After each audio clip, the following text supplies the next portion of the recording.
මේ ඔබට දක්නට ලැබෙන්නේ වීදුරුවක පෙර සාක්ෂි. එහෙම නැත්නම් වීදුරුවේ සීරීම් තත්වරන් කැමරා කාචයට හසුන ආකාරය.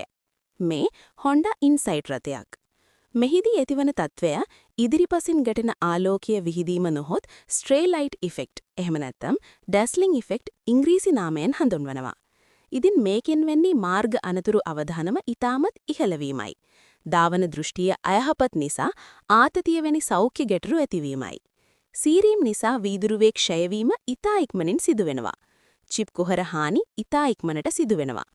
වීදුරු දොස්තරගේ පොලිෂ් කිරීමේ ක්‍රමවේදය හරහා මෙම ගැටලු විසඳා ගැනීමට හැකියාව ලැබෙනවා. මොකද ලෝකයේ හොඳම පොලිෂ් එක තියෙන්නේ මොරටුවේ නිසා.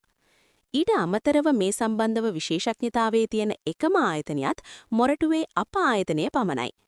මේ තියෙන්නේ අවසාන ප්‍රතිඵල සාක්ෂි සමගල්. ඒ වගේම මතු සීරීම් හානි අවපැහැවීම වළක්වා ගැනීම සඳහා ටෙෆ්ලෝන් ආරක්ෂාවත් ලබා දෙනවා.